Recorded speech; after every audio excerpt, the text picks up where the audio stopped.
Hello guys, welcome to another video of stock market friends. Shri Ram Twist Tex Limited का जिस IPO का आज day 3 का सब्सक्रिप्शन आप इन्होंने जानेंगे। लाइव सब्सक्रिप्शन जीएमपी कितना चल रहा है, लिस्टिंग कितना मिलेगा, अप्लाई करिए या फिर नहीं, लास्ट डे तो फाइनल डिसीजन क्या ले, इन सभी पॉइंट्स को डिस्कस करेंगे। और ये कोई रिकमेंडेशन वीडियो नहीं है, इसलिए जो भी डिसीजन लीजिएगा इस अपने रिस्क पर लीजिएगा। चलिए फ्रेंड्स, वीडियो को स्टार्ट करते हैं।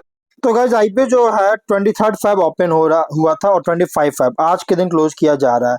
और लिस्टिंग डेट रखा गया 2 मार्च का। 10 रुपीज का फेस वैल्यू 95 टू 104 रुपीज पर शेयर की प्राइस बैंड, 144 शेयर्स की लॉट साइज और फ्रेश कैपिटल आईपीओ है। Book built IPO BSC NSC दोनों एक्सचेंज में लिस्टिंग किया जा रहा है।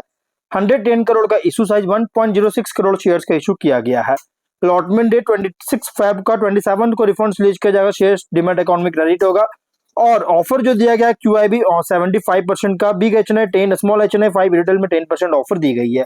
रिटेल मिनिमम 1 लॉट अप्लाई कर सकते हैं, 144 शेयर्स मिलेंगे, 14.9 थाउजेंड पे करना पड़ेगा। मैक्सिमम 13 लॉट अप्लाई कर सकते हैं, 1.9 लाख रुपीज पे करना पड़ेगा। Small HNI minimum 14 lot apply कर सकते हैं, जो कि लगभग 2.1 लाख रुपीज पे करना पड़ेगा। मैक्सिमम 66 लॉट अप्लाई कर सकते हैं, 9.9 लाख रुपीज पे करना पड़ेगा। Big HNI minimum 67 lot apply कर सकते हैं, 10 लाख रुपीज पे करना पड़ेगा। मैक्सिमम कोई लिमिट नहीं है, लेकिन हाँ, अगर 5 टाइम्स सब्सक्राइब होता है, जैसे retail, small HNI, big HNI, किसी में भी जिसमें भी 5 टाइम्स सब्सक्राइब होगा, जिसमें मिनिमम लॉट अलॉटमेंट होगा, जैसे रिटेल में only 1 lot, small HNI 14 lot और big HNI only 67 lot allotment किया जाएगा। ज्यादा अलॉटमेंट के चांसेस नहीं है।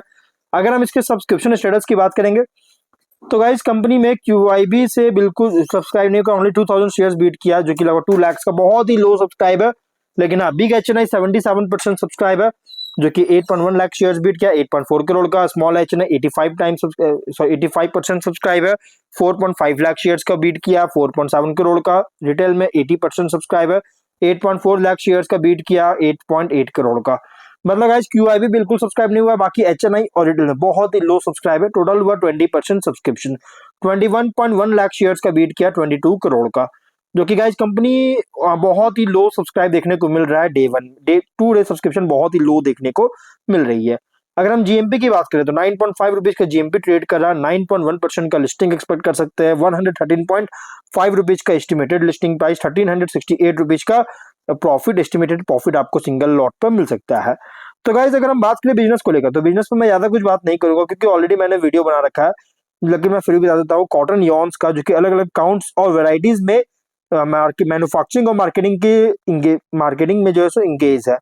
और अगर हम बात करें फाइनेंशियल को लेकर, तो देखिए कंपनी का जो फाइनेंशियल है 24 में, देखिए टॉप लाइन तो अच्छी ग्रोथ है 231 करोड़ का, लेकिन प्रॉफिट जो है 6.5 करोड़ का बॉटम लाइन। और ये जो मार्जिन जो बहुत ही हाईयर रिपोर्ट किया था 25.4 से, जो कि लास्ट में 25 में 256 करोड़ का रेवेन्यू, 8 करोड़ का प्रॉफिट। फर्स्ट हाफ में 132 करोड़ का रेवेन्यू, 7 करोड़ का प्रॉफिट, जो कि 24 से सरप्राइजिंग बहुत ही हाईयर मार्जिन रिपोर्ट किया है। और ये कंसर्न रेज कर रहा है, क्योंकि हाईली कॉम्पिटिटिव फ्रैगमेंटेड सेगमेंट में ऑपरेट कर रही है। आगे अगर हम बात करें तो ऑब्जेक्टिव का, तो 6.1 मेगावाट सोलर पावर प्लांट का और 4.2 मेगावाट विंड पावर प्लांट का कैप्टिव यूज के लिए सेटअप करने का फंडिंग करना चाहता है। Loan repayment, general corporate purpose, working capital requirement के लिए फंडिंग चाहती है।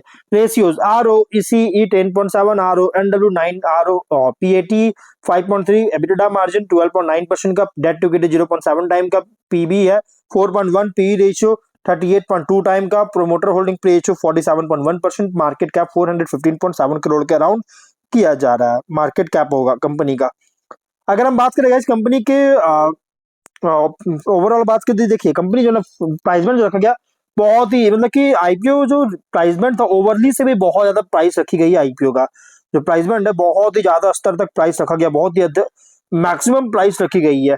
अगर हम बात करें इस कंपनी के आगे, अगर देखिए कॉम्पिटिटर का, तो Ambika cotton mills, Damodar industries, Rajapalayam mills, ये तीनों इसके कॉम्पिटिटर है, जो कि सेम बिजनेस करता है और सेम तरह का काम कर रही है। स्वॉट एनालिसिस करेंगे तो स्ट्रेंथ में textile and twisted Yon manufacturing sector में ऑपरेट कर रहा है और यॉन्स और रिलेटेड टेक्सटाइल प्रोडक्ट्स का प्रोड्यूस कर रही है।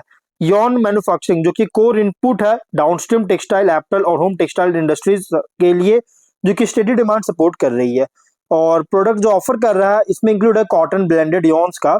इसके कारण वो दोनों बेसिक और स्पेशलाइज दोनों टेक्सटाइल रिक्वायरमेंट्स के लिए जो है सो ऑफर कर सकती है।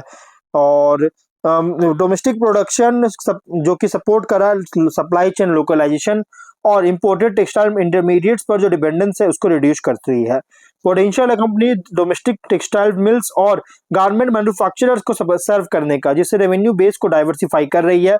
वीकनेस की बात करेंगे तो स्केल इसका बहुत ही स्मॉलर है लार्ज इंटीग्रेटेड टेक्सटाइल और एंड यॉन मैन्युफैक्चरर के कंपैरिजन में।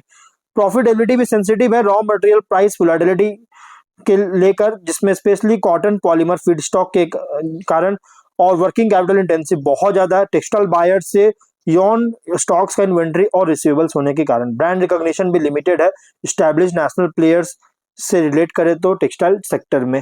अपॉर्चुनिटीज की बात करेंगे तो टेक्सटाइल एंड एप्पल में के लिए डिमांड ग्रो कर रहा है, कंजम्पशन और लाइफस्टाइल चेंजेस लगातार राइज हो रहा है इसके वजह से। प्लस वैल्यू एडेड यॉन्स और स्पेशलिटी यॉन्स और निश टेक्सटाइल सेगमेंट में एक्सपैंड करने का एबिलिटी है, जिससे मार्जिन इंप्रूव कर सके। एक्सपोर्ट अपॉर्चुनिटी मिल सकता है ग्लोबल टेक्सटाइल मार्केट्स को, जिससे रेवेन्यू डाइवर्सिफिकेशन प्रोवाइड कर सकती है। स्ट्रैटेजिक पार्टनरशिप किया गारमेंट प्रोड्यूसर्स के साथ, फैशन ब्रांड्स ओईएम के साथ, जिससे long term supply contract secure कर सकता है। थ्रेट की बात करेंगे तो इंटेंस कंपटीशन है लार्ज टेक्सटाइल यॉन मैन्युफैक्चरर और लार्जर इंटीग्रेटेड प्लेयर्स से। रॉ मटेरियल के कॉस्ट वोलेटिलिटी बहुत ज्यादा हो सकता है स्पेशली कॉटन एंड सिंथेटिक्स, जिससे मार्जिन कॉम्प्रेस कर सकता है अगर जो प्राइस इंक्रीज होगा ये कस्टमर से पास ऑन नहीं किया तो।